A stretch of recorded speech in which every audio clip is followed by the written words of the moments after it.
Hey guys, in this week's episode, we're going to hear special guest Myke Emal's top 10 films of all time. But before that, we're going to talk Ted Lasso, Raised by Wolves, and The Rescuers, Down Under. Join us!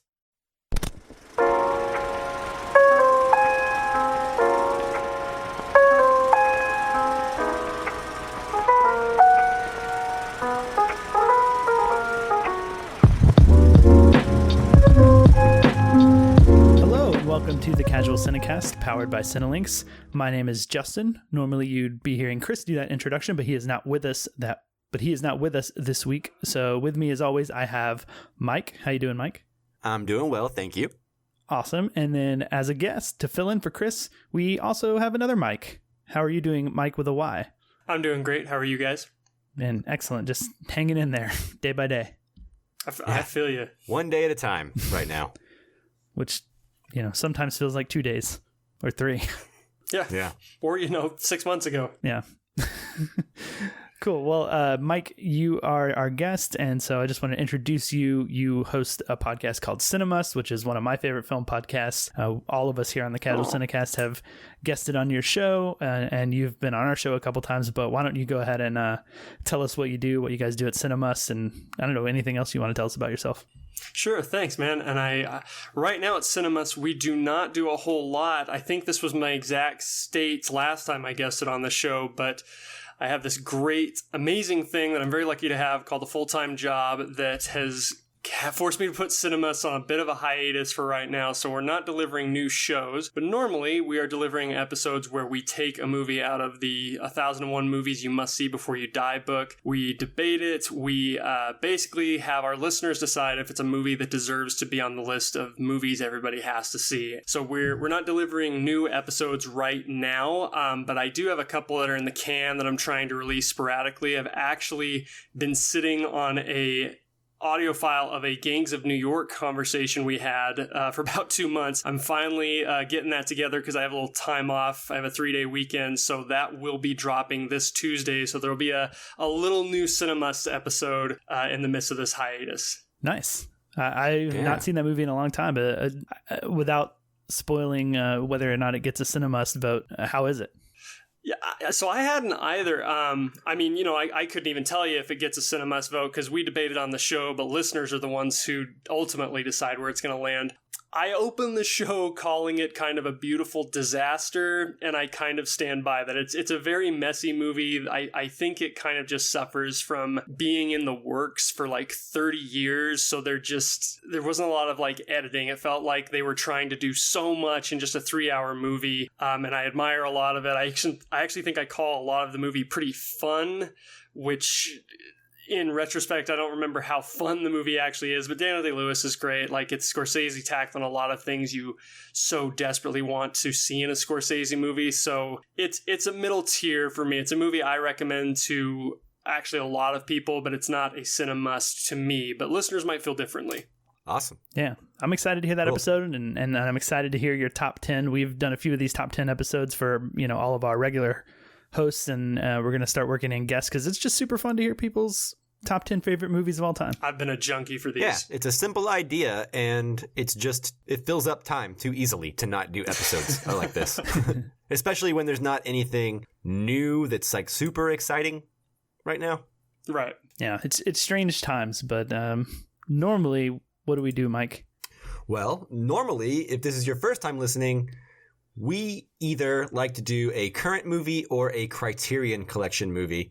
The Criterion Collection episodes are called Casually Criterion, where we basically each choose a film from the Criterion Collection that is voted on through social media by our listeners. And then we alternate with new movies. And every week, no matter what we're reviewing, we always start off the episode in a section called News on the March, where we talk about film and TV that we have been watching or recent news that has been going on, which right now is depressing because everything's getting delayed and theaters are shutting down. Yeah. So film related and TV news, not like general news.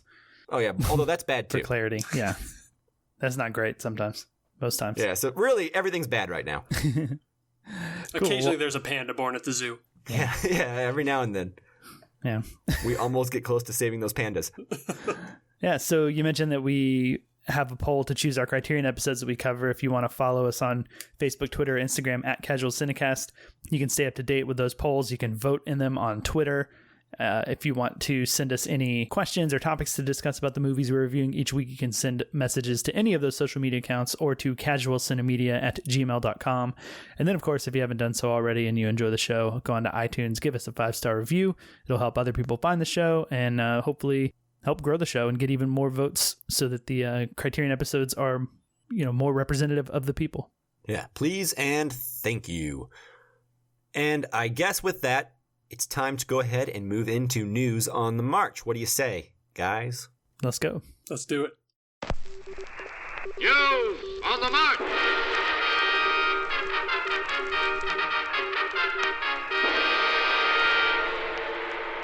All right, so thanks for joining us in News on the March.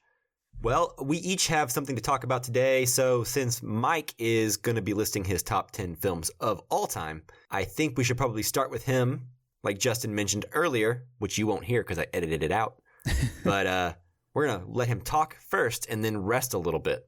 So, Myke, what have you been up to this week? So this is such a cruel irony because I feel like every time I'm on your guys' show, I've always got nothing new. I'm watching old stuff. So I made a conscious effort. I went out, I watched Tenet, and I'm not too proud to admit it, guys. Like, I still don't know what to think. I'm still so confused by it. So I can't make it my news on the march because I have nothing to talk about. So I'm going to default to something old. Well, that's okay. Sidebar real quick because you're a better movie fan than us because I don't believe Justin and I have even bothered to see it yet. The stars aligned. I had a day off. My brother was going to go. Empty theater. It really was a very fortuitous set of circumstances. Nice. I need to start checking and seeing if there's any empty theaters around here. Sorry, say that again. Oh, I'm just saying I need to start checking to see if there's any empty theaters around here because I haven't been to the movie theater since like The Invisible Man.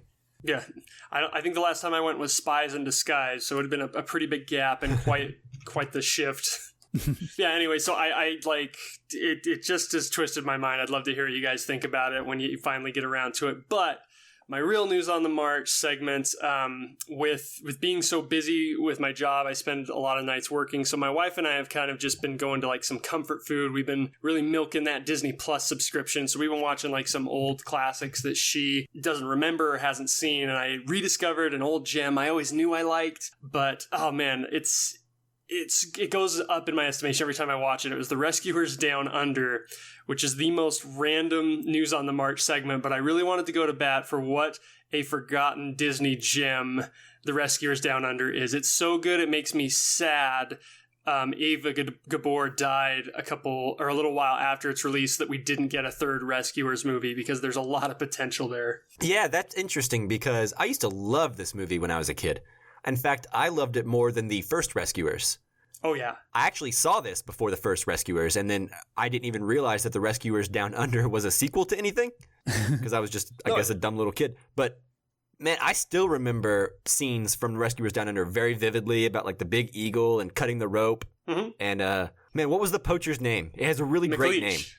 McLeach. Yeah. Jake McLeach, right? I can't remember what his first name is.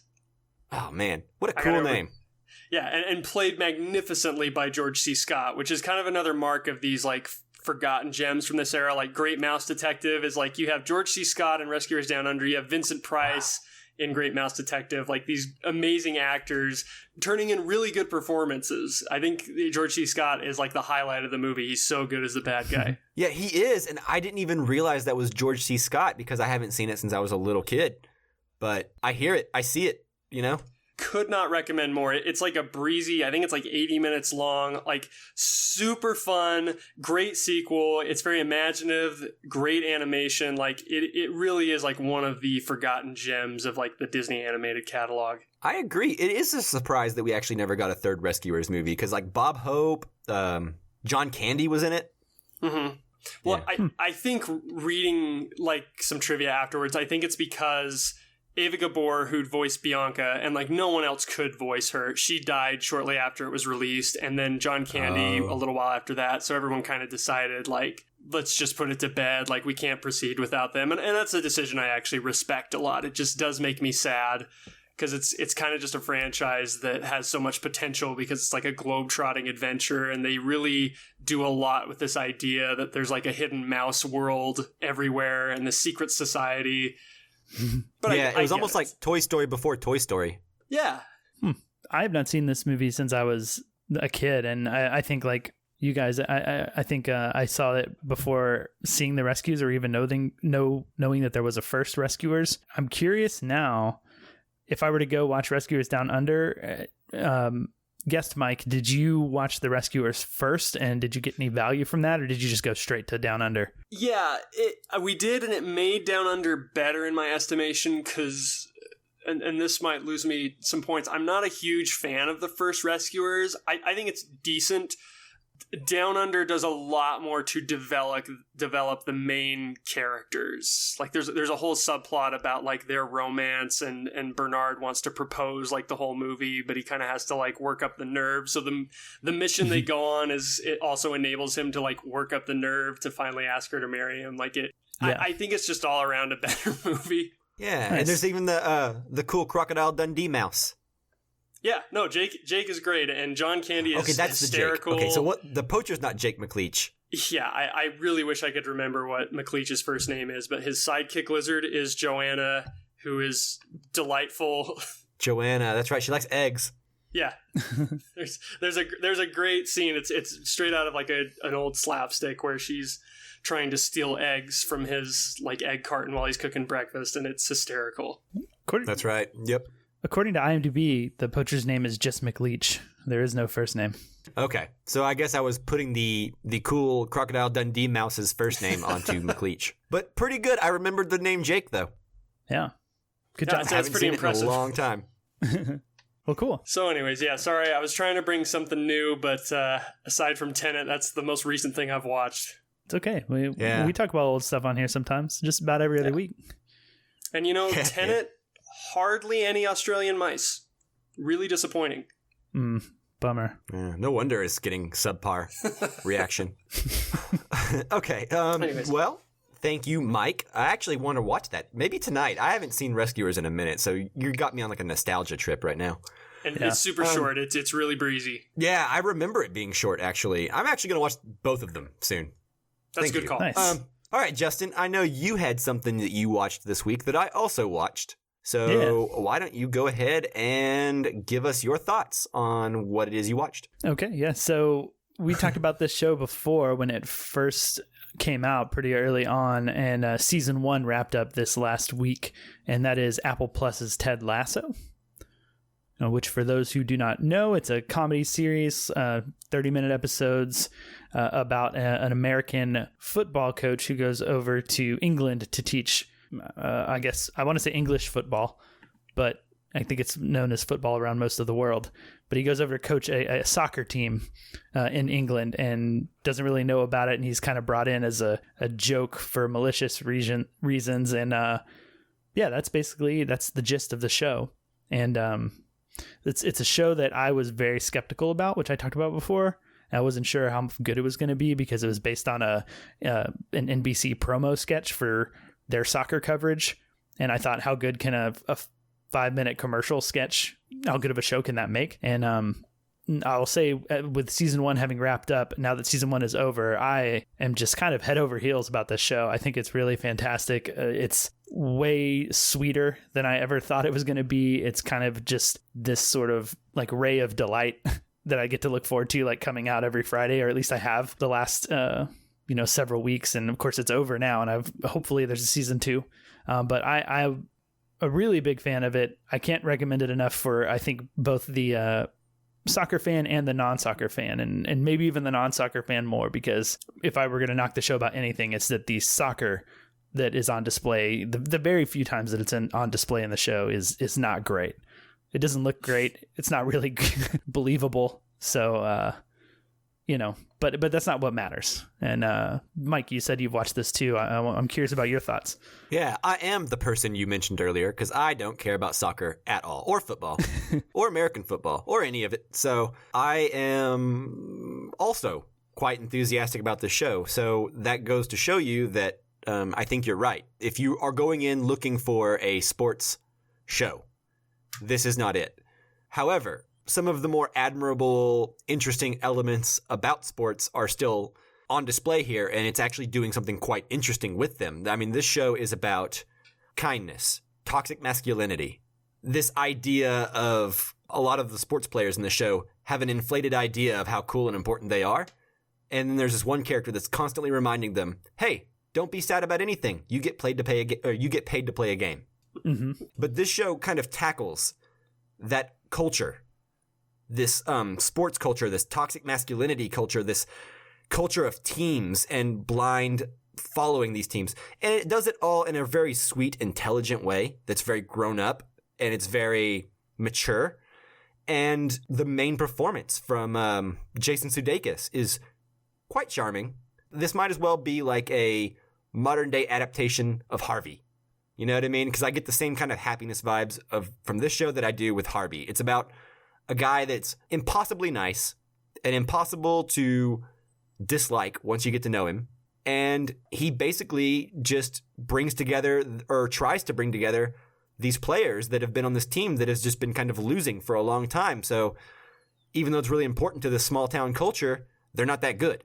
And it's quite interesting. And I think the stuff that it's saying about, you know, growing up and maturing and realizing yourself, I think that's all really, really good and completely makes up for the fact that, maybe the soccer isn't filmed technically well. Yeah. And maybe there's not a whole lot of soccer in it, or football, excuse me, rest of the world. I apologize.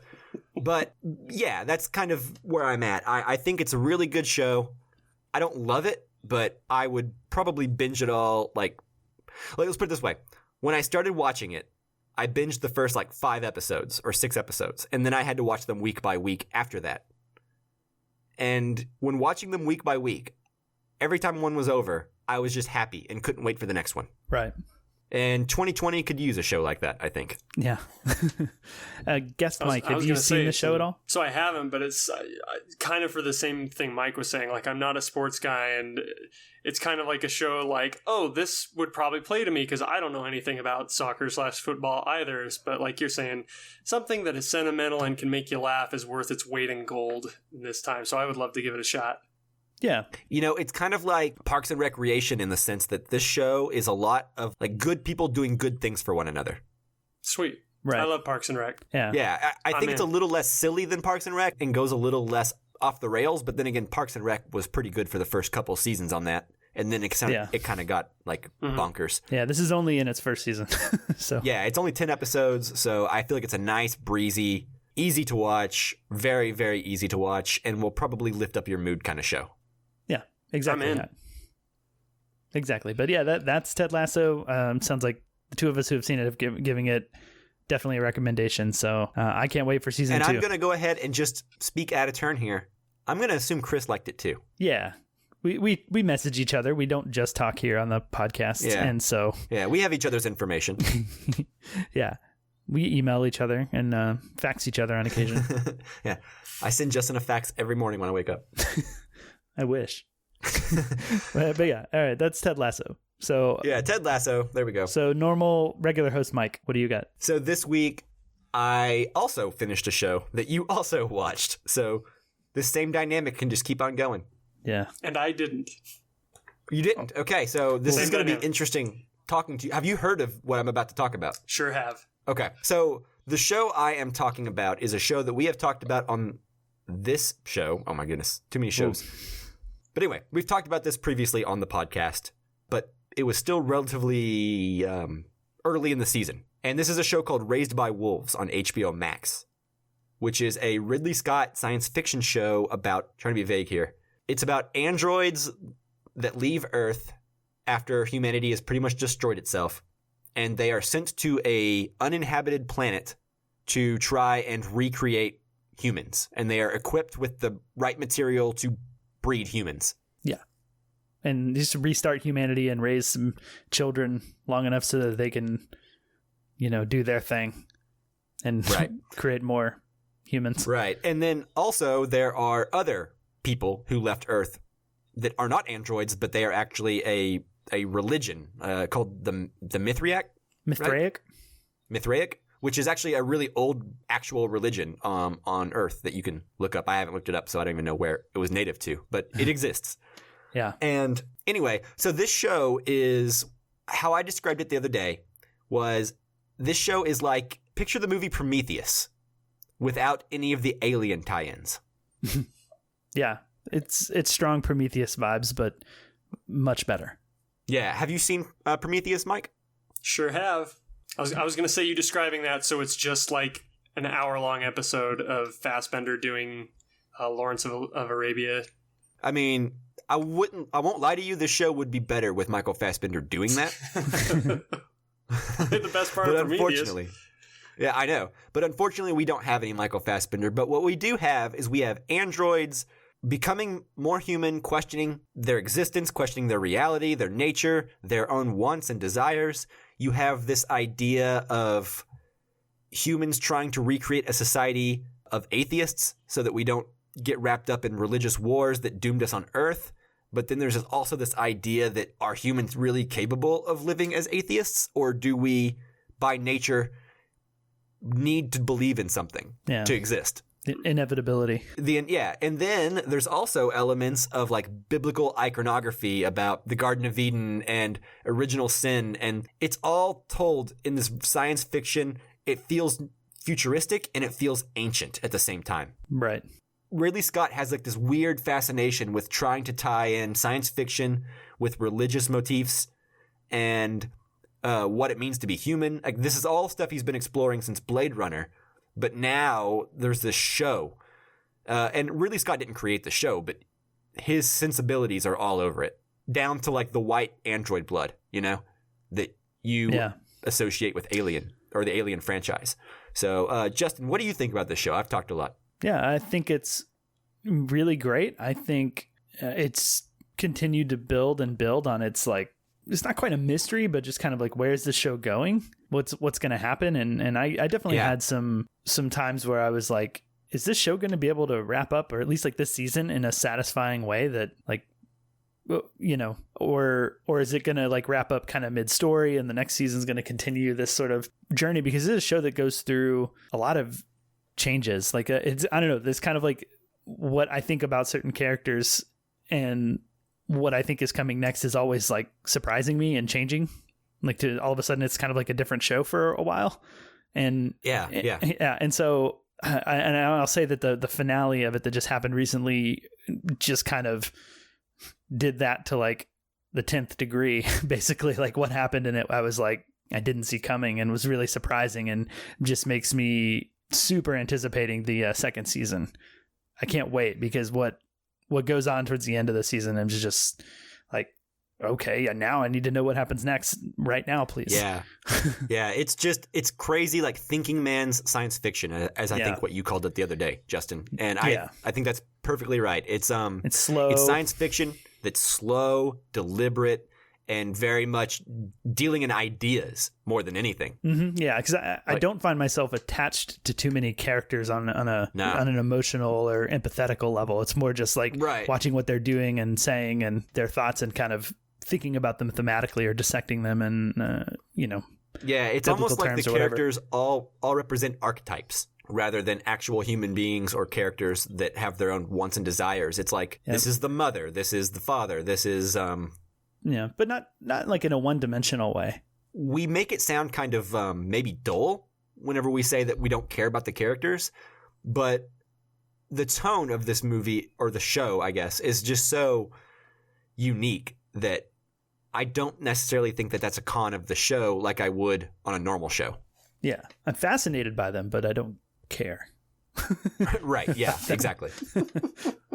So, Mike, have we convinced you to check this show out at all? Do you have HBO Max, or are you able to check this show out?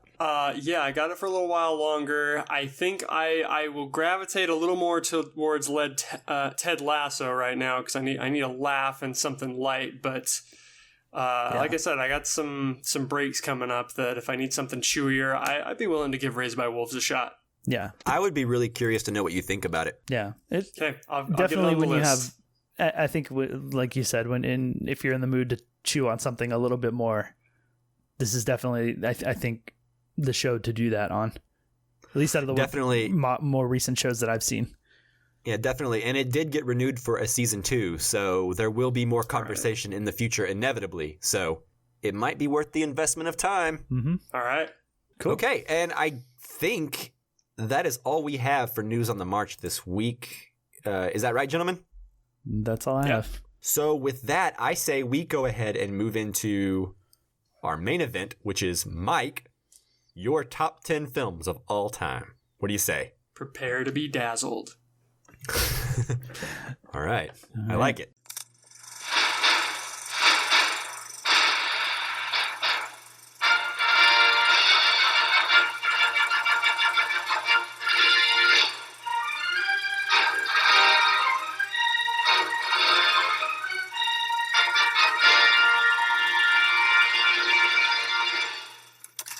All right, so here we are in the main event. Myke, are you ready to kick us off, starting with number 10 of your top 10 films of all time?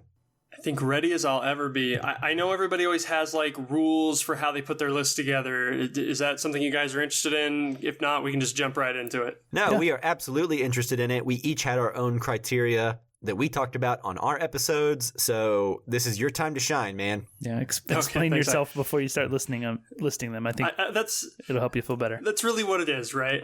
You've got to just like kind of back yourself a little bit out of the corner you're about to paint yourself into for the next 45 minutes. Yeah. So mine, I set out with 2 rules for the movies I put on my list. One was that I was trying to make a list that was representative of most of my major tastes in movies. And that kind of helped me weed out like some redundancies. The second criteria I had was I only allowed 1 movie from the same director onto the list. So no director gets 2 movies on my list in order to diversify and keep a certain director from taking a couple of slots. So yeah, I think we had a similar rule. Okay, good. Maybe I leached them off you guys subconsciously. So yeah, this maybe strictly speaking is not like my absolute 10 favorite movies, but it is pretty close and it's more representative of what I'm into in the world of movies and what is important to me. Awesome. I love that. Well said, sir. Thank you. So I guess I'll just dive right into it. Go on. Okay, well, we don't need to talk very much about number 10 because there is a Casual Cinecast episode that covers it, but my number 10 is representative of my love of my favorite genre, which is Westerns. So my number 10 is Stagecoach from 1939. Nice. Yes, we did watch this recently, and I think we all quite liked it. It wasn't our first time seeing it, but yeah. Why is this your number 10? It is my favorite Western. I'm going to try not to repeat stuff we said on that episode too much, but to me, Stagecoach is always so impressive in the way that it both sets the template for a Western, yet it seems so fresh and almost revisionist at times. Like a lot of ways doesn't seem like it's aged a day, even though like most Westerns take all of their archetypes and stereotypes and the basic formula for how to make a Western from Stagecoach. It just, through the performances, through the writing, through the social commentary, it just never loses its life. It always seems very relevant to me. And it's proof that there once was a demigod that walked this earth called Thomas Mitchell. He's great. And of course, I think worth noting, this is kind of the movie that put John Wayne on the map, who's just this like cinema icon. Who? Oh, John Wayne. Oh. He's you might know the guy named after the airport, right? Yeah. And okay. The inspiration for the name of the serial killer, I'm sure. Yeah, no, I think you're right, Myke. This movie it's a classic. I mean, all the tropes and all the things that came to be just riddled throughout Westerns for decades later, right? All kind of have their earnest beginnings in this movie, it seems. And not even all of the tropes. I mean, this movie deals in tropes as well that were already existing at the time, but it does it with such clarity and such great direction and good writing and just well-acted performances that it really stands out. I mean, like you said, the social commentary, the judgment that they all put on the main character, the main girl character. What's her name? Dallas, like Texas. How cruelly they treat her. Yeah. all of that, and it still feels relevant and smart and not necessarily quaint and outdated. No, not at all. Yeah. Yeah. So I agree. I think this is a great number 10. Yeah. And I'm curious, is this your favorite John Ford movie? Would there have been another one that would have made this if you didn't have the two film by a single director rule? The Searchers could stand a chance. Yeah, maybe that's the only one. John Ford is a guy who has like a handful of movies like, oh, they are so good, but there's also a lot of his movies that I think are kind of filler. It's not that they're bad, it's just like they're not the extraordinary. It's not Stagecoach, it's not Searchers, it's not Grapes of Wrath. Right. Yeah. Yes, Searchers, and we'll come up against this debate over and over. I can concede that I think if you looked at it more objectively, The Searchers is probably the best Western ever made. But Stagecoach is my favorite. Yeah, cool. And it's funny because, I made the list kind of putting movies first and then directors second. So it's kind of funny. There are directors whom I would consider like one of my top 5 directors of all time that don't have a movie on my list. So, John Ford's not, I wouldn't say he's one of my favorite directors, but as much as I love Westerns and this being my favorite one, like it had to have a spot on here. Yeah. Beautiful. Excellent. Okay, number 9. Yeah, number 9. That's right. All right, big struggle to fill this one. Had a couple of options, but overall I realized I didn't have a ton of straight comedy on the list, which is very important to me. And I'm very big into dark comedy. I'm very big into both silliness and sophisticated comedy. And I can think of no movie that does both those things better than my number 9 favorite movie, Dr. Strangelove, or How I Learned to Stop Worrying and Love the Bomb. Nice. We also reviewed this recently. I was gonna say we can kind of breeze through this one too. I know you guys have talked about it. It's a great Criterion set. And here's my hot take. I'll just leave here. I think very easily Stanley Kubrick's best movie. Oh, Ooh. That is a hot take. I mean, maybe not super hot, but pretty hot. If anyone has listened to my top 10 episode, they'll know I disagree with you. That's right. You were. What was your number 1 movie of all time again? Yeah, it was 2001: A Space Odyssey. An excellent Spoilers film. for my episode. Yeah, Strangelove to me, it's a complete package with comedy, but it is so sobering how depressing the movie is by the time it is over because of how much it seems like it could happen, even though the entire movie is built around these ridiculous circumstances that could lead to this hypothetical nuclear holocaust. It's supposed to be a silly movie. It features, Peter Sellers in 3 roles, one of which is like a wheelchair-bound ex-Nazi scientist whose hand has a mind of its own. Like, it is outrageous, but by the end of the movie, it is all at once a very silly, entertaining movie and a very sobering one. Yeah, this movie is something that when I first watched it when I was, 19 years old, I gotta say, it was probably completely lost on me. Totally. For me. I laughed at some things. I laughed at George C. Scott, right? I laughed at Peter Sellers, but I wouldn't say I got it. And then we reviewed it again for this show and our Casually Criterion for Dr. Strangelove. And boy, is there a lot to unpack in this movie. Mm-hmm. Toxic masculinity and these sexual hangups and this weird marrying of military might and sexual hangups, basically, right? This idea that like toxic masculinity can't tell the difference and it's so dangerous. And something that I remember and think about with Dr. Strangelove more than any other movie that I've ever seen. This is such a unique vision. Yes. I've never seen a satire like this before or since. Nothing exists like Dr. Strangelove with this sharp sense of humor. If you don't get it, it doesn't care. Yeah. I think, I went into the movie the first time expecting a comedy because that's kind of what I heard that it was. And while it is funny, there's a lot going on that I just kind of missed out. And I would say, even like on my first impression, I don't know that I really like the movie that much. I laughed at Peter Sellers. I mean, and pretty early on, I thought I was like, okay, I'm in for this because I really love early on in the movie when Peter Sellers, one of his characters is on the phone. He's like, we talked about that situation where something might happen. Do you remember? And it's just like this really Dimitri. Yeah. It's this really like cute voiced, like sweet conversation about like nuclear holocaust. Yeah, I agree with you. It's great to be fine. Yeah. And I was like, oh, this is funny. And then, it just moves on. And like, you said it best, Mike, that like in talking about 2001 on your episode of like, Kubrick doesn't really care what you think or what you think you want out of a movie. He kind of shows you what the movie needs to be. And I think it took me a long time to appreciate that. Dude, same with Eyes Wide Shut. I watched Eyes Wide Shut again recently. That was a movie I hated the first time I saw it. And now I think it's just this unique, brilliant thing. Mm-hmm. Yeah, and I think the more I watch Dr. Strangelove, I think I've only seen it twice, maybe 3 times. And I like it more and more, but even still at this point, it's probably not even in like my top 3 Kubrick films, but it's also one that I think if I were to watch it now, it would jump up a spot or maybe 2, and it's going to do that every time.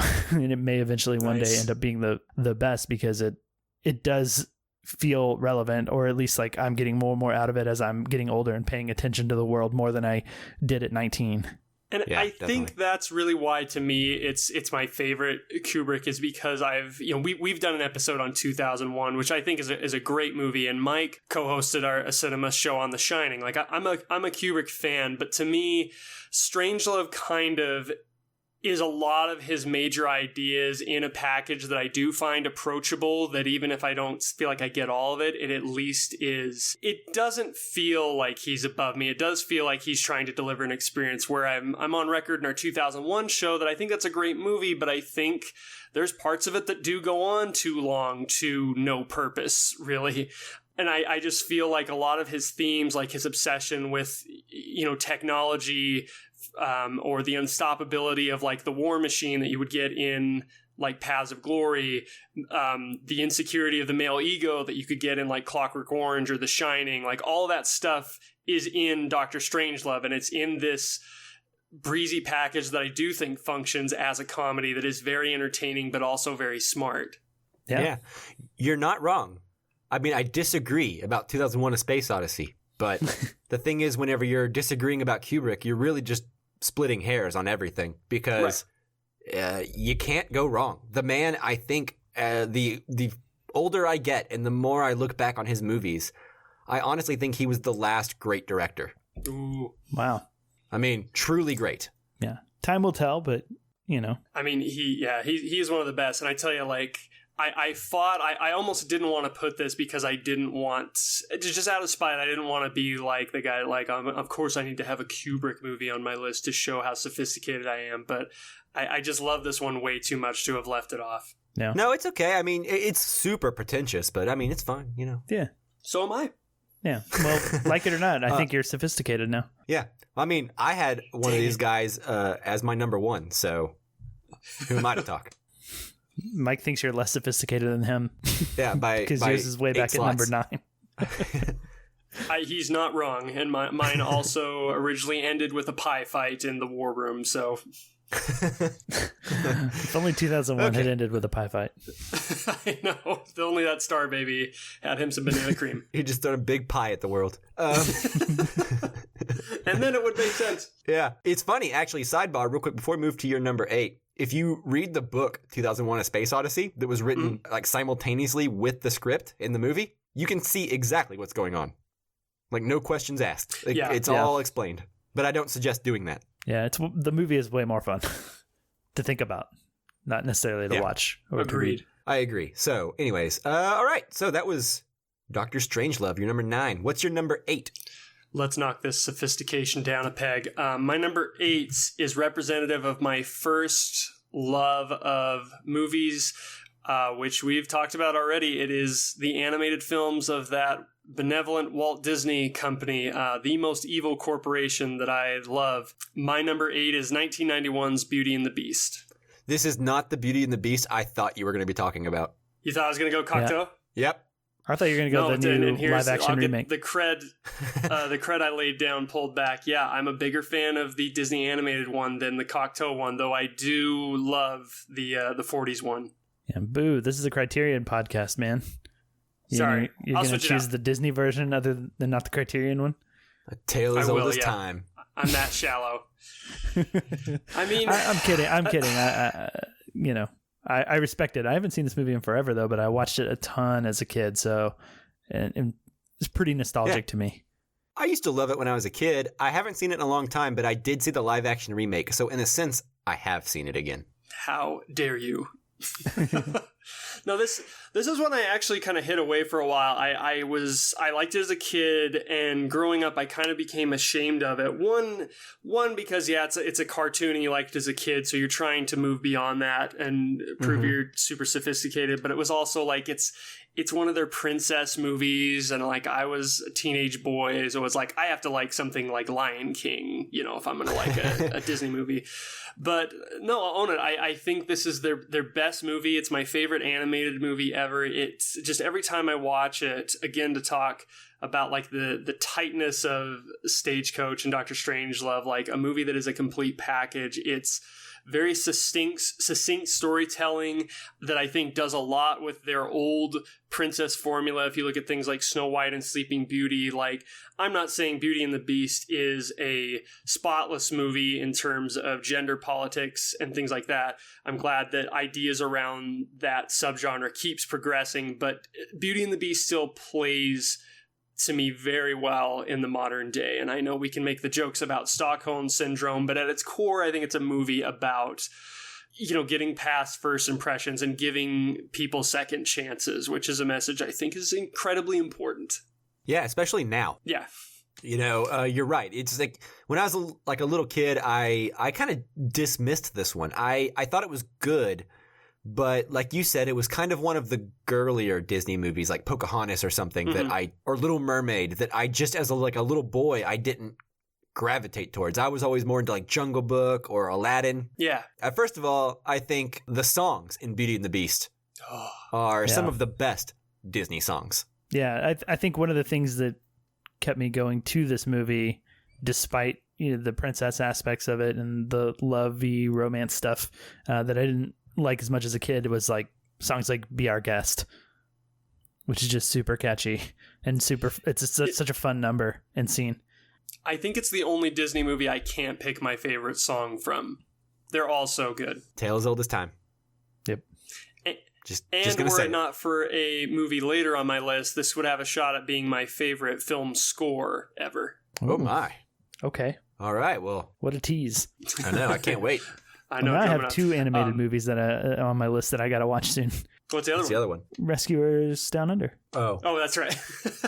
You guys were here? Come on, that was only 30 minutes ago-ish. So start with Rescuers Rescuers 1, the cartoons. go to Rescuers Down Under, and then end it on Beauty and the Beast. You'll be on the incline there. Nice. But yeah, and it's funny, ironically, speaking like we the same thing, like, I was supposed to like Aladdin or Lion King. My favorite animated movie is Beauty and the Beast. My wife, Amanda's favorite is The Lion King, so we did a switcheroo there. Oh, you guys are bucking the norm. I know, we're crazy, right? Yeah. I do think it's funny, though, that at least I don't know for everyone, but I found like my journey through film to be kind of a circle, that I spent so much time when I was first getting into film distancing myself from those movies that I used to love, that, I felt like, they don't have that as much artistic merit, and they're not as well made or not as important. They don't say as much. And like, my top 10 episode, my number 10 film was Dumb and Dumber, which is a film that it took me a long time to come back to, and other films like that. Eventually I got to the point where like, you know what? I don't need to be ashamed of these movies because I love them and they're fun and they put me in a good mood. And I like when people's journey comes back to that point. Yeah, it is super refreshing because I did the same thing. I spent so many years, and not that there's anything wrong with this, but yeah, like I'm into Kubrick, I'm into PTA, I'm into David Fincher. Like, these are the movies for like my age. These are what adults watch. And like the further time goes on, I'm like, I need a movie that is about true love prevailing, that it can like transform the world. Yeah, exactly. I just need to laugh. I just need a catchy song. That sort of thing. I mean, I defy you not to sing along. They are all fantastic. It's one of the best, like, Broadway-esque. Yep. And the animation's gorgeous. Oh, the animation is so good. Yeah, that is my recollection of it. Yeah, so that's a good number 8. Beauty and the Beast. Thank you. Not the 40s one. Yep, 1991. Man, that's That's a long time ago. Shh, no, it's not. 91. If you Not say that long so. ago. Some of us were born then, okay? Some of us were alive, not born then, but alive then. Yeah, I was like, you were born before I then, was born sir. before then. Some of us saw this movie in a theater. Wow. Ooh. I think my earliest Disney movie seeing in a theater was Aladdin. Nice. I remember that one. Okay, you're number 7. Anyways. Okay. Let me try to get back on top. I am going overseas with my favorite movie from a person I think might actually be the greatest filmmaker of all time. This is from Japan. It is Akira Kurosawa's Rashomon. Nice. Did we do an episode This on is this? a good choice. I don't think we do have an episode on this yet I don't. Yeah, I All don't right, think so. finally. because I've only seen it once. Yeah. Oh, Okay. you should give it a revisit. It only gets better every time you watch it. Yeah. Oh, But you I'm should sure. You I should don't sit doubt it. at a different perspective from the TV every time you watch it. Yes. Did you guys actually hear, sidebar, before you get into why you love this movie? Mhm. I believe I read somewhere recently that they are going to do a TV show adaptation of this. Mm, okay. Oh, Yeah. I know. I felt the same way that I felt when I saw the trailer for the TV remake of Black Narcissus on FX. I know. I know. Why touch perfection? Why? yeah. I don't know. Like, remake bad movies. Why do we have to remake good movies? No, for real. For real. Anyway. And I mean, that is what Rashomon is. It is perfection.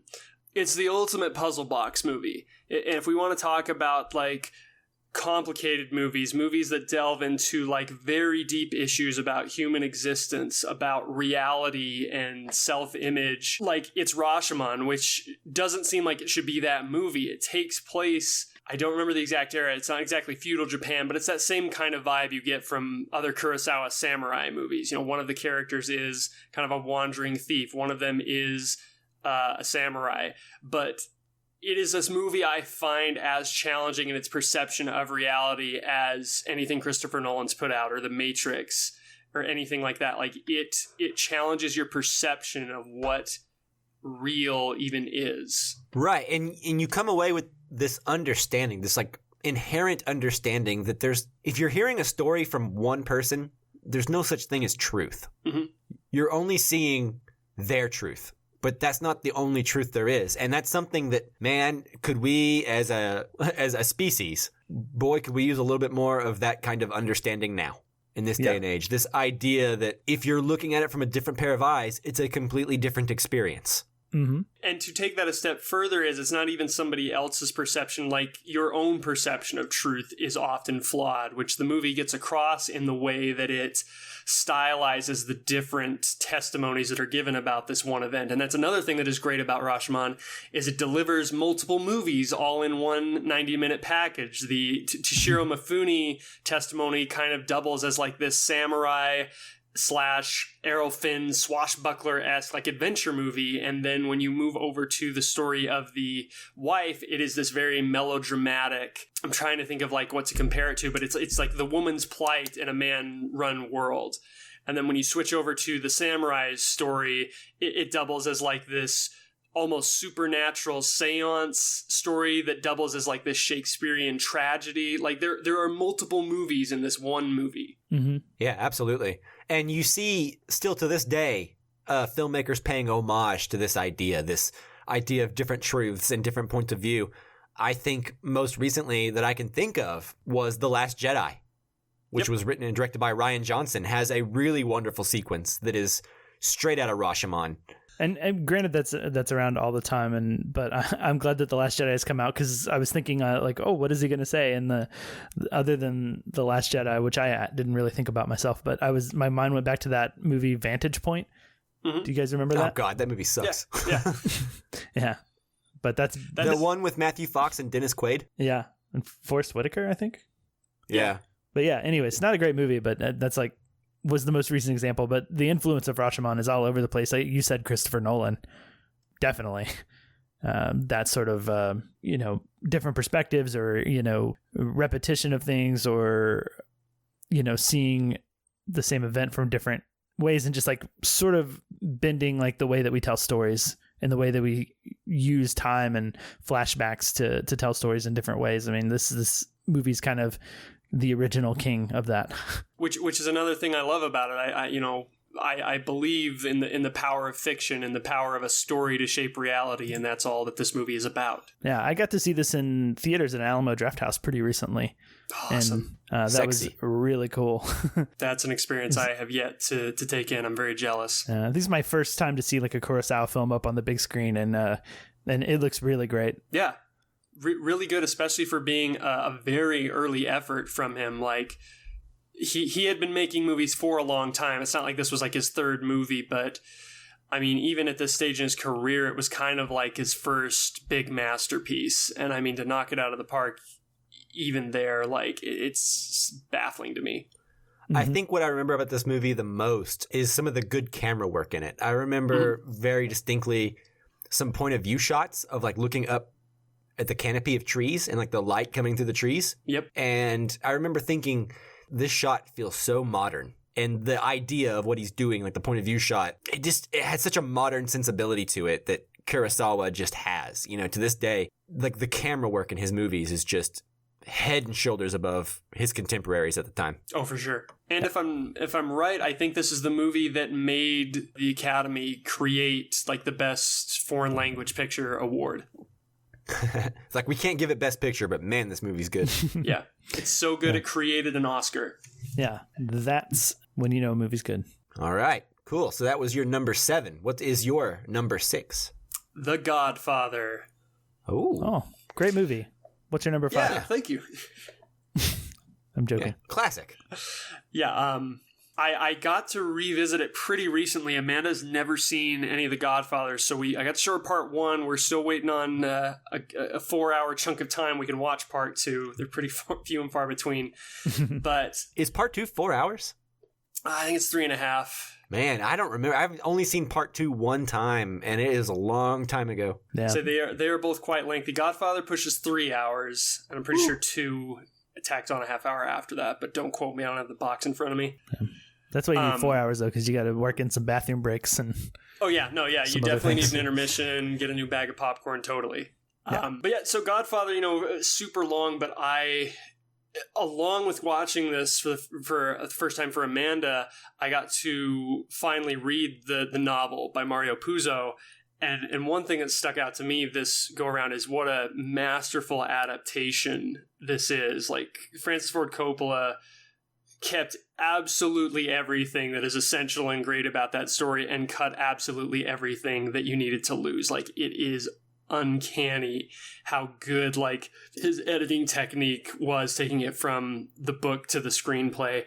But then, and I could get lost for hours in just all the crazy accidents that were overcome to make this movie happen, because in so many ways it almost didn't. But I just think, even for being 3 hours long, I think it is immaculately paced. It's this masterclass in how you do setup. I think it's one of the best character arcs ever with Michael Corleone's story. I love the performances. It's endlessly quotable. It seems to have so much wisdom even for everyday life, and unfortunately that's kind of been co-opted by like, the standard stereotypical like evil businessman. I think like The Godfather is that person's Bible, but it has a huge commentary on like success in America and like what that takes, which I feel is still very relevant to today. Yeah, this is a film that I've actually only ever seen. I think I've only seen the first Godfather once as well, and it was before I watched Godfather 2. I actually watched all 3 of them when I was, 19, 20 years old. And I had bought them all from Walmart, all like the whole trilogy. And I think the DVDs were like $7.50 or something like that. So I bought the whole trilogy and watched it. And I loved all of them. Even the third one, which everyone says is bad. Yeah. I enjoyed it. It's fine. Yeah, I think it's not as good, sure, but it's still like better than most movies are better, are good. So no, that's part 3's sin is like, you have the first 2, which are just amazing, and then 3 is good. Yeah, 3 is just a good movie. Yeah. But I am actually curious, did you hear about Francis Ford Coppola recutting part 3 this year? I'd heard about it. Is he actually going to do it? Yeah, so apparently it's in plans to be released. They are going to trim the beginning and end, apparently. And he thinks he has a better cut of the movie. I don't know. I'll be very interested to see it. And that makes me happy because it means he's leaving Apocalypse Now alone for a while. He's already recut that like another time. Yeah. So. I know. I wish he'd stop. Have you seen the most recent cut of Apocalypse Now? I haven't seen it. I desperately want to. I do too. I think the theatrical version is perfect. I think the Redux version is good. I wonder what this version is going to be. Yeah. Ditto. Yeah. But So, is this the movie that has your favorite score? Because it's got a pretty popular score. Although it is a great score. Okay. I have to ask because that's in the back of my mind now. Every movie I'm like, is this it? I thought it might not be Rashomon, even though that's got a pretty good score for what it is, but it's not, iconic necessarily. Yeah. And maybe yours isn't. I don't know. Maybe it's not iconic. It's just one you really like that no one knows about. Yeah, it was actually Rashomon. Oh, whoops. I'm late on my question. No, I'm kidding. It's not Rashomon. Yeah, I really like The Godfather. I've seen it twice. The other two I have only seen once. I've always kind of preferred the first one to the second one, at least like based on my one time watching through them. But that said, I've only seen the second one once, and as with like any great movie, the more you watch it, the better it gets. And I've seen Godfather twice, so by that math, it's going to have improved. Yeah, basically. But I really like it a lot. I do have an issue taking some of it seriously because before I ever watched any of the Godfather movies, which I didn't do until I was probably around 20, and I grew up loving spoof movies. Oh, I know where this is going. Like Hot Shots and that sort of thing. So I grew up watching a ton of Mafia with Jay Moore.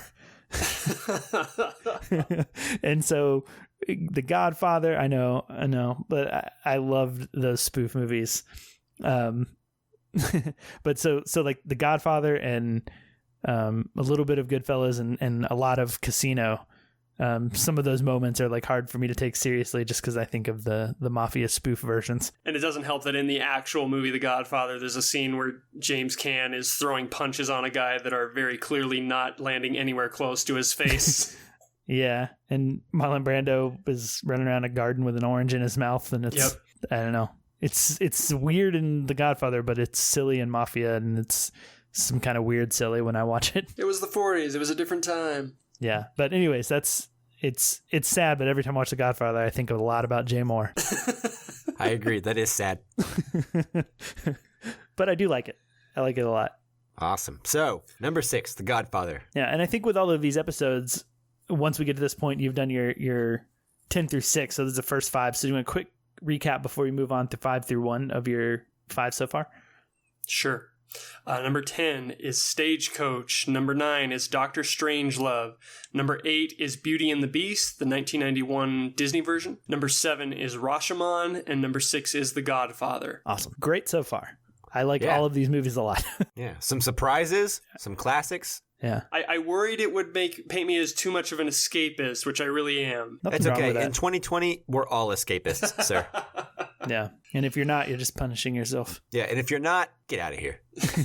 Yeah. We, right at the start of quarantine, we decided to choose a film based on like isolation and quarantine. And we watched Steve McQueen's Hunger for a Criterion episode. Mm-hmm. And pretty quickly after watching that movie, I realized, nope, I need to escape right now. Yeah, that's and I've heavy. been there. So nothing wrong with that. Yeah. I've been rewatching a lot of Mandalorian. There you go. Just escape, man. I just need a happy escape. Yeah. I've been watching, I just started Everybody Loves Raymond. So there you go. That's my escape. Sultry tones of Brad Garrett. That's right. But enough about TV, I guess. We can go back to Mike's top 10. So you're number 5, Mike. So number 5, speaking of no escape, this stands in for my love of the horror genre and represents yet another one of the greatest directors to ever live. My number 5 is Alfred Hitchcock's Psycho. Oh, I love this movie so much. Yeah, this is something that you're not going to get any backlash from me about. This is great. Good. Yeah. I mean, you guys have been real jerks so far, so that's good. I'm getting a break.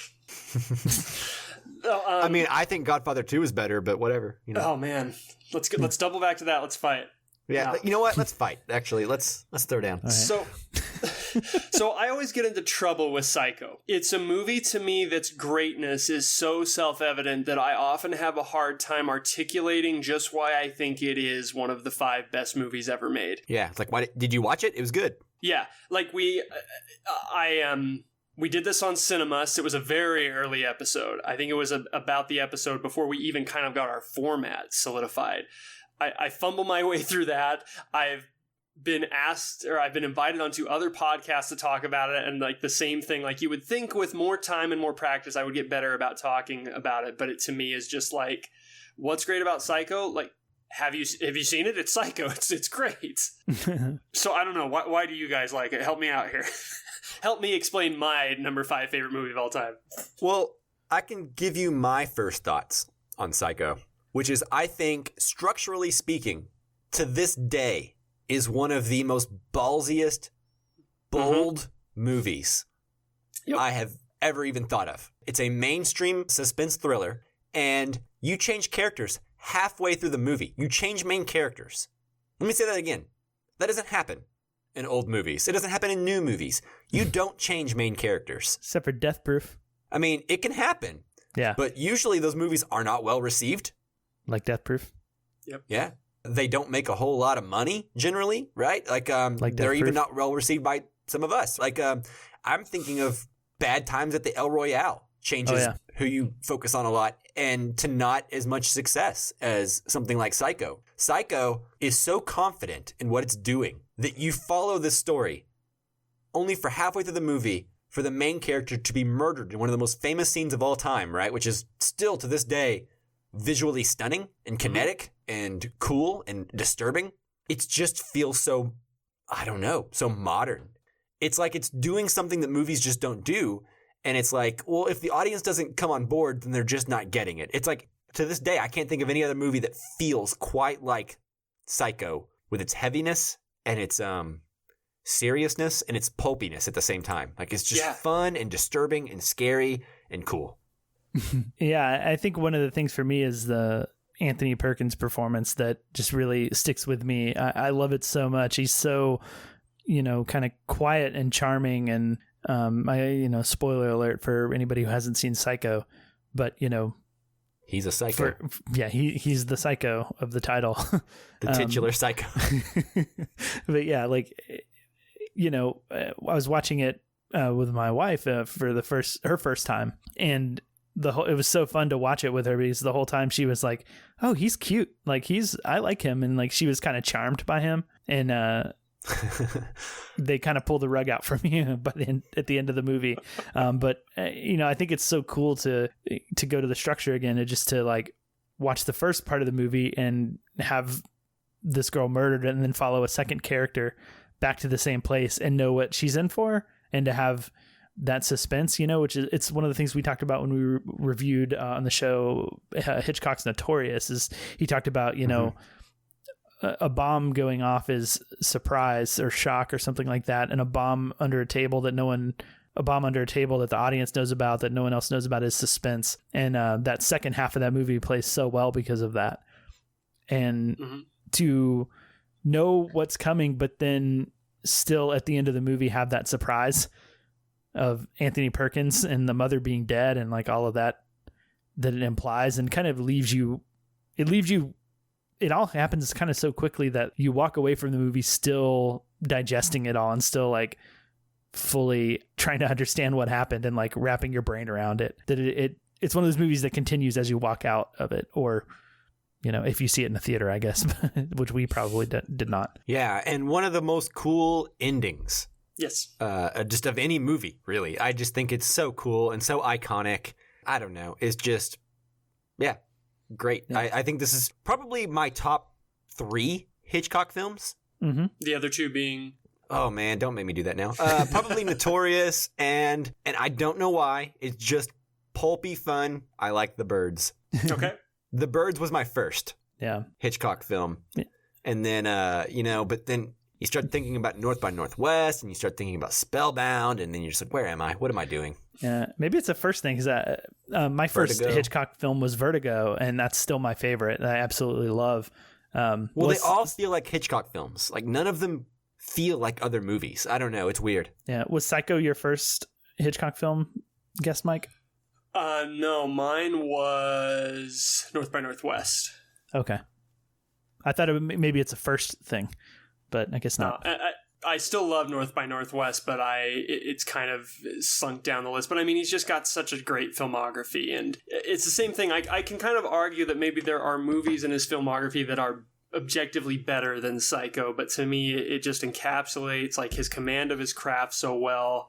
And all these things you guys are saying, like it has the most famous scene in any movie ever in it. For a movie that was purposefully shot to be pulpy and cheap with a TV crew, it's absolutely gorgeous in its compositions and lighting. Mm-hmm. And to double down on something you said, Justin, I think Anthony Perkins' performance as Norman Bates might be my favorite performance in any movie ever. He's so good in the movie. Yeah. Yeah, there's a lot there. And I even like the pulpy stuff. You know, I think people can kind of levy against Psycho the very overzealous psychiatrist in the end, but to me that's part of the flavoring. It's not Psycho without that guy really relishing that he gets to answer a question with yes and no. That's funny. Yeah, Alfred Hitchcock Psycho number 5. I like it. Score question. That's got a pretty famous, popular score. That's not the one? Amazing score, but it is not the one. Okay. I assume you'll mention 4. it, but I just had to check because I was like, I thought maybe it's Psycho, but okay. No, that's a good guess. Number 4 is actually the one. Okay. That makes sense. Well, that makes sense. Makes a lot of sense. Yeah, this is a movie along with Beauty and the Beast I credit with making me love movies, and it is 1977 Star Wars, aka A New Hope, which we've done an episode on CineMusts on, and one of my 2 reasons for making it a CineMust for me is I think it has the best score of all time. I mean, you're not wrong. It's a score that, like, if I had never seen Star Wars again since I was a little kid, if I just never bothered watching it again, which is not true because I love Star Wars, but if I hadn't, and you played me the score right now, I would know that was Star Wars. Yeah, I think there's people who probably haven't seen Star Wars at all who could hum you the song. Yeah. Hung you several pieces of, not just like one piece of the score, but like several. Mm-hmm. Yeah, exactly. I guess this one also kind of doubles as my love for Westerns because we're dealing back again with like that, the archetypes against like a very classical story structure, but just the world that is imagined. And you know, it is one I came to as a little kid. And I wanted to ask you guys, like, do you think it's possible to just unabashedly love a Star Wars movie if you weren't introduced to it as a kid? I don't know, but I also don't know that it's possible to love unabashedly any family-friendly kids movie like that without having seen it when you were a little kid. Like, the only movies that I unabashedly love now, and even then that's very few and far between, are movies that really challenge me. So something like this, I almost think that, like, seeing it when you're a little kid is a requirement to truly love it. But I also don't know. I mean, I think A New Hope is a great movie, and I think anyone could watch that movie and love it. But when it comes to the rest of the franchise, I don't necessarily think that I feel that way. I think the rest of the franchise is something you have to get in on the ground floor. A New Hope is something that, like, I think anyone who's never seen a Star Wars movie could watch and enjoy. Yeah. Fair enough. And it's hard because every Star Wars movie that's come out and that's been new since the ones I saw as a kid, I've had complaints about, and I don't, unabashedly love any of them. Yeah. Maybe that's your point. Well, it's an honest question just because, it's one that stuck with me, and I've kind of finally stopped being ashamed of that to, trying to justify why I like it more than I like Psycho. Is like, it is comfort food to me to a degree. Like, I still think it's a great movie. Watching it, there are a lot of things I appreciate about it. I think it has a different flavor than every other Star Wars movie. It does still, even in our day and age where Star Wars is just a money printing machine, watching A New Hope, there's something about it that feels like they're getting away with something. It feels kind of fresh and kind of almost like indie filmmaking in a way. And that's so ironic because, I think not completely unfairly, Star Wars is the movie you could most blame for like the downfall of like the golden independent film system of the 70s. You know, it's the movie that taught us like merchandising. I think this movie and Jaws. Yeah, but so with Jaws, I agree, and I think The Godfather is also lumped into this conversation, but when you look at Jaws and The Godfather, they work on so many deeper levels, and I wish I could say Star Wars works on this like really deep political level, but it is at its core supposed to be very simplistic. So I think Star Wars is the one that kind of most, in air quotes, ruins movies because it becomes more about the action figures. You know, Jaws didn't sell a ton of like steel cast shark toys, you know, like that's not what it's famous for. It made a buttload of money because it's the perfect summer movie. Star Wars is the perfect summer movie with merchandising, and everybody wants a toy lightsaber and everybody wants a Millennium Falcon. Like it just comes packaged with the movie, which to me is a strength because, like I said, it invents this world that most of us would want to visit, to the point that there is a land in Disney theme parks now that is pretty dang cool, that gives you the opportunity to be plopped down in the middle of this universe and pretend like you belong, even though it is completely detached from your reality. Yeah. I think there is a genuine heart to this Star Wars that, you know, I think, to your point, you know, from Empire on, you definitely feel like this is a successful movie, and I think you feel and can really easily pick out the opportunities for merchandise that are inserted into the movies and that sort of thing that kind of taint the innocence that this first Star Wars has. You know, obviously it does pull a lot of merchandise and toys out of it, but I don't know, it doesn't feel like I can't think of anything in it that feels like that's the goal with like that particular item or character or whatever. Yeah, its success does in some ways feel accidental. Like it feels like it was somebody's passion project before it was like, I got to make another one of these things just so I can make enough money to keep making movies. Right. Well, it's the George Lucas wanting to adapt the hero's journey, the Conrad book. You know what I mean?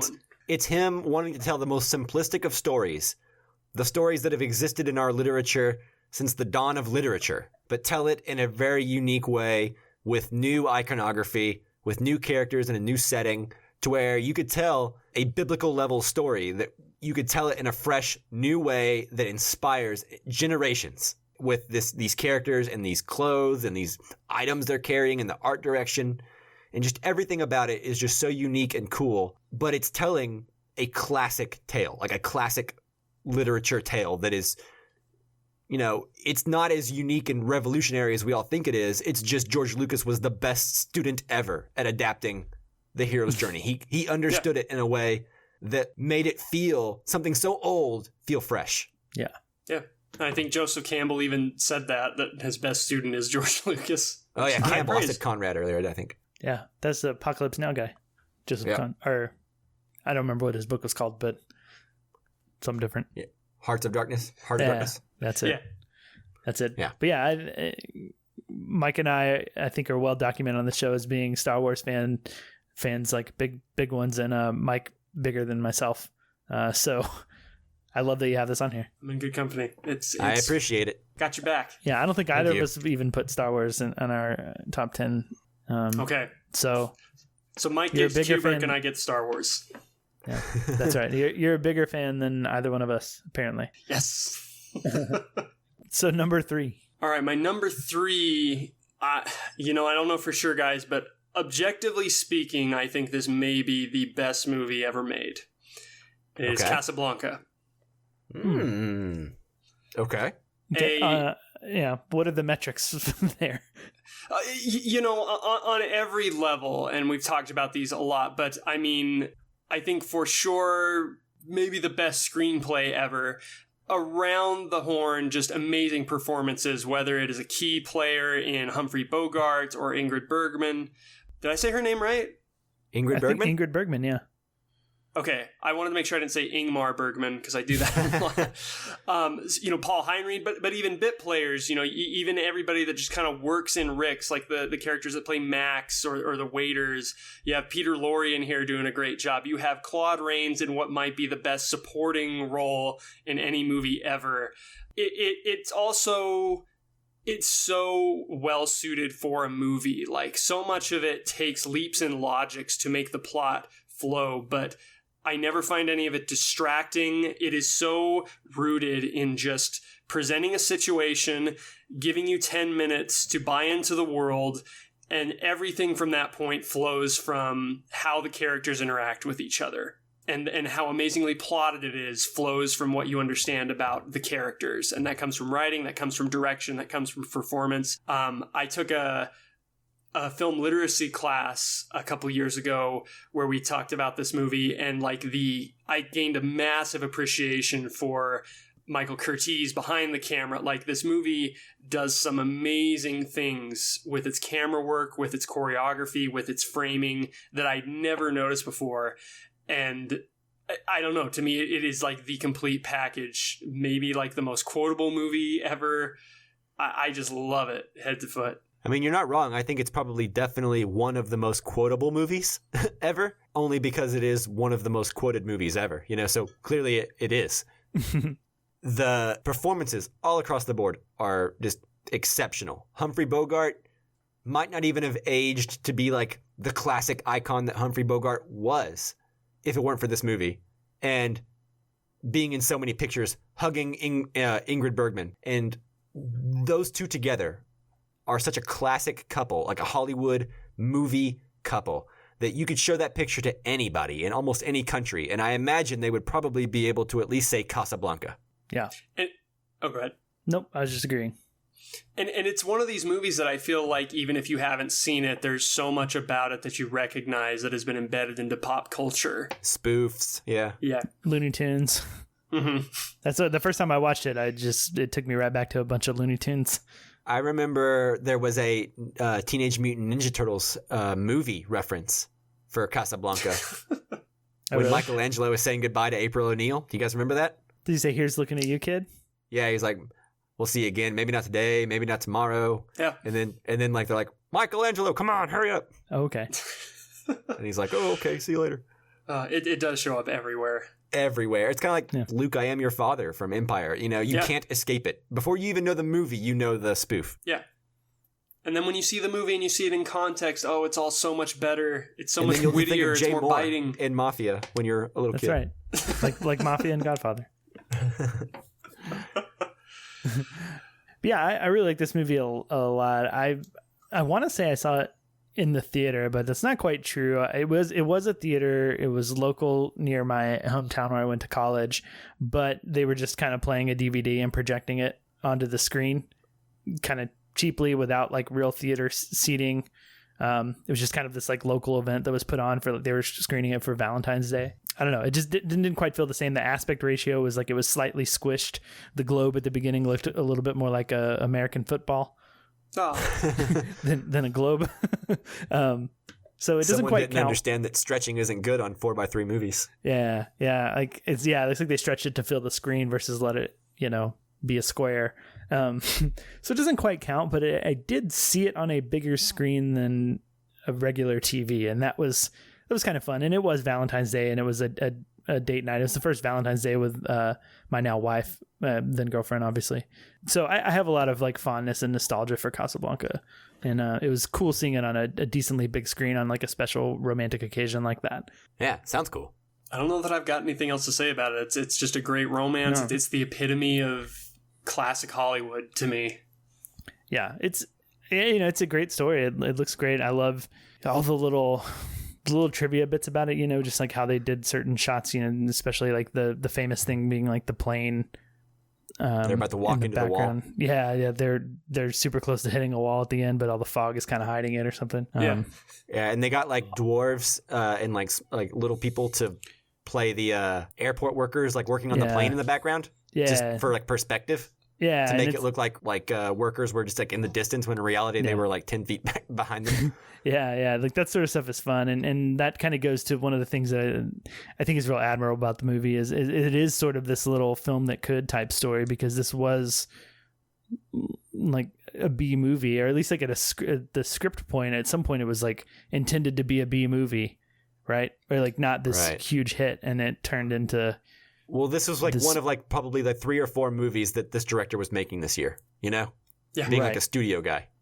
Yeah, and just some person cranked out this script, and lo and behold, everything came together, like the stars kind of aligned, and it turned on this movie that is just an undeniable classic, and one that penetrates pop culture even to this day. Yeah, I think the bittersweetness of the end and the selflessness of Humphrey Bogart's character, and I think everyone responds to like the idea of like a romance that feels good that everyone wants but just can't be for some reason, you know? And the idea of two people going their separate ways, both knowing that they're going to live their whole lives missing that person and they're never going to get it again. That's a tale that humans just love. Yeah, and that's what you said, Justin, also speaks to why I love it, that it like is not meant to be a great movie. You know, one, Best Picture, it was never designed. It was just supposed to be like, we got to crank out another movie. We got to keep our contract players busy. And one thing I'm noticing looking up the movies we've gone over on my list already is I do have a fascination with the artifice, you know, the construction of the movie itself. And, you know, Justin, you and I talked on CineMusts, your favorite movie of all time, Singing in the Rain, has a similar story. It's kind of stitched together from just, we got to make a movie with all these songs in it, but everything just aligns perfectly to make this perfect movie. Yeah, absolutely. Yeah. Yeah, so that was Casablanca, your number 3. Give us your number 2. We're almost there. Yeah, we're close. My number 2 is the movie that fixes when life is sad. It is my go-to on sick days or, you know, tough days at work or whatever. If I need a pick-me-up, this is going into the Blu-ray player. It is Frank Capra's It's a Wonderful Life. Oh, okay. Which I stubbornly refuse to acknowledge as a Christmas movie. That's my big hot take here. Would you like to open with that? Oh, not really. I've kind of, my years of being indignant about it are behind me. I used to be a lot more fired up about it. Now it's like, you know, they play it on Christmas. Yeah. So if someone asked you what's your favorite Christmas movie, you would on principle not say this one, even though it's your number 2 favorite of all time? Yeah, I would say the original Miracle on 34th Street. Okay. That's a movie that's its very essence is rooted in Christmas. It's a Wonderful Life is not a movie for one season. It's a movie for any day. Like I said, it's a movie for a sweltering July day where you had the worst day at work and you're exhausted and you come home and your sink exploded and you got to fix a leak in the pipe. That's the day you need It's a Wonderful Life. Yeah. So by that logic, does that mean that you do not consider Die Hard to be a Christmas movie? I don't, but you know, I don't feel like a ton of people do either. That one I think is more of a joke. Yeah. I agree. Just asking. Yeah. I think I'm with you, though, because the first time I ever watched It's a Wonderful Life was not anywhere near Christmas time. I think it was in a summer. And, you know, I'd never seen it as a kid. I was in film school at the time, and I was like, you know what? I need to watch It's a Wonderful Life. And I super loved it and was just kind of, like you said, it just put me in a great mood, and I was really happy and like got some happy tears out of me, and nowhere near Christmas time. So it does work in all seasons. It's the Ted Lasso of its time. I mean, kind of. I mean, Jimmy Stewart certainly has an influence on the Ted Lasso character. Which, yeah, well, I did reference Harvey earlier. You did. Yeah, we did. Yeah.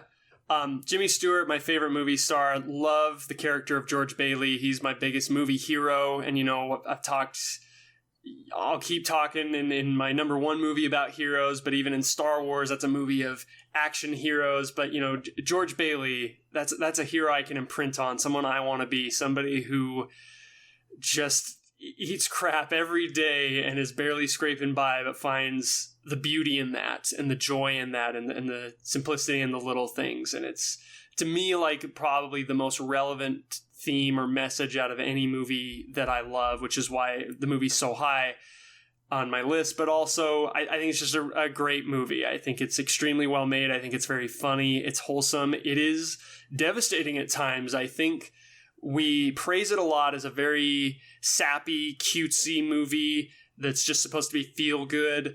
The movie goes to some dark places. The movie hinges around this idea of, am I worth more dead than alive? Does it even matter that I'm here? this is a real thing that a character almost takes action on in the last third of the movie. And so I'm always a little defensive of when people are like, oh, that movie's just super corny and it's just designed to make you feel good. And I'm like, yeah, and? Yeah. Without going to those dark places, like I wouldn't have the happy tears when I watch it, right? Like something that's just consistently super happy probably isn't as likely to get tears from me, but it's it's the valley that we go into for part of the movie, and that's one of those things. Like, one of the things I like about Ted Lasso and some other movies, like when you have a character that you admire so much that's so likable, it's just heartbreaking to watch them go through they get to that point usually in these type of stories where they almost do get overwhelmed by it. They are almost kind of defeated by everything. And that's a super compelling thing to watch. And to me, it's also, I talked about this, we've done an episode of CineMusts on this. Out of all of the magical and strange worlds in these movies that I've listed that I'd love to visit, the Star Wars galaxy, the enchanted castle of Beauty and the Beast, the Old West, Bedford Falls is the movie universe I would most want to live in. It is entirely a fantasy realm, but it's this idealized version of America that I would go there in a heartbeat over wielding a lightsaber or, living in an enchanted castle. This has one of the classic film scenes that has never left me. And it's the scene whenever everyone tries to withdraw their money from the bank. Yes. And he saves the bank with $1. Mm-hmm. And I was that on was his wedding day. Yeah, that was one of the coolest scenes that I've just never forgotten. And to this day, I'm always it's all about just keeping hope just for a little bit longer. Yeah. Yeah, the movie champions the perseverance of the human spirit, which is as timely a message as ever. Yeah. And people coming together, right? If I remember correctly, the townspeople come together and really help out, and they kind of save him to an extent, or you help with the troubles and raise some money and whatnot. And that's just seeing people come together for a good cause like that. I mean, it's, some people might say it's sappy, but I like it. I say, why not shoot for it? Yeah. And I guess it's probably the Jimmy Stewart role. You mentioned him as, did you say your favorite actor of all time? I think so. And I mean, He's got so many amazing performances. So many. And, but I mean, this is probably the biggest one. Yeah. Most notable. It's kind of unfortunate because I think this is his performance that pigeonholes the public image of him as the aw shucks. And that always makes me sad because Jimmy Stewart has a dark side to him. Vertigo. That's never really lauded a ton. We always just see him as George Bailey, and George Bailey's probably my favorite character he's played. But the dude had range. He was extremely talented. And even in this performance, it's not all just nice guy. He becomes unhinged, and rightfully so. Yeah. Well, this is one I need to revisit too, because I haven't seen it too many times, never watched it as a kid, like I said before, but I don't know. It's also one that I find tough to convince anyone to watch if it's not Christmas time. Yeah, I have actually only seen this movie one time. So yeah, I might watch this again this Christmas or sometime around there, or any other time, because as you said, it's not a Christmas movie. It's never a wrong day. It will boost your day no matter what. Nice. Good. I could use a boost. So we're on to the big one? Yes, where I potentially lose all credibility. No. This has been my favorite movie probably since I was 10 years old. Okay. So I've fought to find reasons to boost it out, but we've been talking, everything comes full circle and you just acknowledge what you love is what you love. To me, this is the perfect movie. It is everything I want out of a movie. It is Steven Spielberg's Raiders of the Lost Ark. Yeah. Which, was that on your list, Mike? I know one of you had it somewhere. It's on Mike's. Yeah, it's on mine. I love this movie. I have always loved this movie. I think, objectively speaking, it might be the best action movie ever filmed. For sure. I don't want to hear arguing. It's just not, it's not debatable. This changed action movies. It changed the language of movies. It changed the language of action shots and angles and cutting and editing and the fastness of it All of that pre-Raiders of the Lost Ark was different, man. It was just different. Spielberg, with this movie, changed the language of action movies forever. Yep. And so for me, having it number one, kind of it's not the obvious number one choice is kind of why it is my number one. Because I think when you make a list like this, you feel a lot of pressure. Like, number one has to be this amazing movie. Right. That works on all these levels and is deep and has these messages. And if I could, I won't say Raiders has any faults, but if we could take anything off of it, it is not a super deep movie. It is not a movie of immense messages or social commentary. But to me, that's actually why it's my number one. Because it is above all else a movie. It is a means of escapism. All the components of filmmaking are immaculate and weave together seamlessly. And to me, like, that is what I love about movies. It's their ability to take us on an adventure, to take us to different places, to help us empathize with new and interesting characters. So if I can't say anything from Raiders of the Lost Ark makes me a better citizen of the world, it does at least... I mean, I could even make an argument, it's a pretty straightforward, like, stand up against evil. Don't let evil just bulldoze over. Always fight, never give up. Try to mess crap up for them. But screw Nazis. Yeah, there's nothing about this movie I don't love. I think every single thing in it is perfect, which is even all the more impressive because it's another movie that is kind of not made to be a great movie. Like, it was just supposed to be like a pulpy adventure. It's purposefully, I think they only did a maximum of 4 takes before they moved on. Like, they shot it really quickly. It was supposed to be fast and dirty, and it just came together, and every single thing about it, the writing, the performances, the cinematography, the production design, the editing, the music, like, everything is just perfect. I mean, I agree with everything you're saying, and I agree also that the pulpiness is part of the appeal. Much like Star Wars, George Lucas was tapping into this idea of simplistic childhood adventure. He watched these like serials when he was a kid. The Alan Quatermain or the Flash Gordon stuff. These pulpy, almost from a different time, like the 1800s kind of adventures that are just so outdated and so quaint. You have a man like adventuring, looking for artifacts. You have exploration and history, and then you have adventure and other countries and exotic locations. All of this stuff, just like the perfect amalgamation of like a movie franchise in the 80s, right? Something that's just pure joy, pure adrenaline, and with a lead cast perfectly in his role. Yeah. Yeah, I agree with everything you guys are saying, and that was the one thing I was going to add, but here it is, you beat me to it. But Harrison Ford just shines. Like, I maybe one of my first like movie male crushes has to be Indiana Jones. You know what I mean? Like, just this guy. Dude, when you first see him in that jungle and he smiles with his little 5 o'clock shadow, and Alfred Molina's like, "Hey, man." Yeah. He's just like, it just charms me to no end when I watch it. Yeah. Like, and just carries the movie to like a whole nother level just by being so charismatic, so perfect. And I mean, this is also Han Solo, right? Like, he's got another role out there that is charismatic and charming, but this one just blows Han Solo out of the water. Mm-hmm. Yeah. I would like to see Indiana Jones and Han Solo fight. Me too. That sounds handsome. They'll probably just create a shockwave that would destroy the universe. Yeah, they'll punch each other's fists and it'll just destroy the world. Yeah. But I love the Indiana Jones movies, and this movie in particular seemed to always be on like TBS or TNT when I was a kid, and I would be homesick from school. Like, Raiders of the Lost Ark would be on, and I would always watch it, and lo and behold, I would feel better, or I was faking and didn't want to go to school.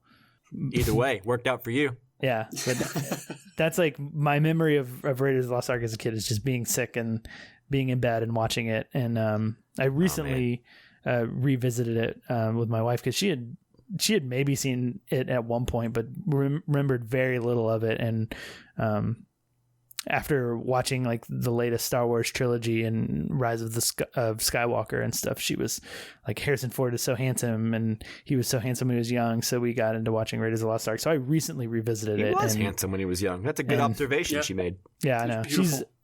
She's very on top She's of on it. things. You cannot slip anything past her.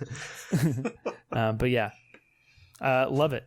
Excellent choice. Super fun. I love, again, just having a film that's just full on fun, like kind of escapist thing as your number one speaks to my heart. My favorite catch of any object in any movie, when he tosses the date in the air and he's like, whoa, and he catches the date and he's like, bad dates. Yeah. My favorite use of a gun to end a sword fight. Yeah. Yeah. Yeah. The endless just flippant like things I could list off, like best sidekick ever, best female action lead, because Karen Allen, oh, she's so good in this movie. Yeah, she fucking rules. Yeah. It makes you wish that Indiana Jones 4 would have been a little better, because she came back in Indiana Jones 4. And that worked for me. I just wish like I could change like 20 minutes of that movie to make it better. Call Coppola. Maybe that's the next one you can get him to work on. You can help out. Can you with recut Steven Spielberg's movie from 2007? They're friends. Cool. All right. Well, that does it. Do you want to just quickly relist? Yes, I would love to. So number 10 is Stagecoach. Number 9, Doctor Strangelove. 8, Beauty and the Beast, the 1991 Disney version. 7, Rashomon. 6, The Godfather. 5, Psycho. 4, Star Wars: A New Hope. 3, Casablanca. 2, It's a Wonderful Life. And number 1, Raiders of the Lost Ark. I gotta say, man, you have a lot of classic films on here. Like a lot of like staples, and then some good surprises as well. What surprised? So I'm gonna be honest with you. So Justin told me that you were like filling out your list before we recorded, but I didn't want to know, so I didn't look at them. So I scrolled down as we were going, so I didn't know what was coming next. And I gotta say, I was most surprised. Well, first of all, Beauty and the Beast surprised me in a good way. I know. Yeah. Star Wars surprised me, and then Raiders of the Lost Ark surprised me because that was my number 10.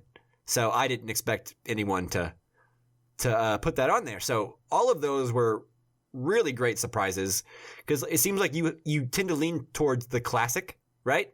But then you also tend to lean toward like you tend to lean towards like the tentpoles, the ones that film lovers love, right? Like The Godfather, Stagecoach, Psycho. But then you have your nostalgic comfort food, right? That's something that I can get on board with, because in my list I had a bunch of nostalgic comfort food in there. So yeah, I really like your list, man. Yeah. Good job. Thank you. Me too. And with that, I guess we're done with this episode, huh? I think so. Do you have anything you want to kind of summarize at the end of there, Mike? Just to say thanks. I mean, as you guys know, it was a tough list. I cut 9 or 10 other movies off of this, but I'm pretty happy with this, and yeah, I think it worked out good. And no, it was just a lot of fun to revisit old classics. And yeah, sorry that I am such a cliched. You're right. I gravitate to the tent poles, and I have a bias towards like the old stuff. I don't think it gets enough love, so that's why I think Beauty and the Beast is the most recent movie on my list. I think 1991 is the newest movie on my list. Oh wow, Nice. yeah, good call. I didn't even look at my list to see when the most recent movie was. Probably 2007 with No Country for Old Men. Yeah. But I'm looking at my honorable mentions for my Tree list. of Life. Yeah, yours is like probably the most recent. I'm looking at my list right now, and I had 20 before I was able to narrow it down to the top 10. Same. And in my bottom 10, I actually had A New Hope as well. So All right. Nice. yeah, so I was really close to putting some of the same like pulpier, more nostalgic movies on my top 10, like very close. Like Raiders of the Lost Ark was number 10 for me. Yeah. Star Wars: A New Hope was number 19. So, I probably, if I'm being honest, I probably should have put some more pulpier movies higher up, but I was trying to be cool. It was your list to do with as you please, and maybe we're just inverted versions of a singular Mike. Maybe so. Maybe we should actually just try to become one person. Okay. All right. There you go. I'll get driving. We'll meet in the middle. We'll smash together like Station and Bill and Ted's Bogus Adventure or whatever it is. All right. Well, that does it for the episode then. I believe so. Awesome. Well, thank you so much for coming on, Myke, and giving us your top 10 films of all time. Also, thank you so much, listener, for listening. And of course, as always, thank you, Jake Wagner Russell, for doing our intro and outro music. If you want to hear more of his music, you can do so at soundcloud.com/bopscotch. All right, stay tuned to this feed. Our next episode will be whatever wins the Criterion Collection poll that is up on our social media right now. What's winning, Justin? Currently, it's Brian De Palma's Sisters. Sisters. So that seems to be what we're probably going to be watching. That's right. Which is pretty cool and very Hitchcock-esque, which is kind of fitting in with this theme. That'll be a good show. Cool. Yeah. Well, thanks again for joining us, Myke. It's been a pleasure. Thank you guys so much. Thanks for listening, everyone, and we'll see you next time. Take it easy. Bye-bye.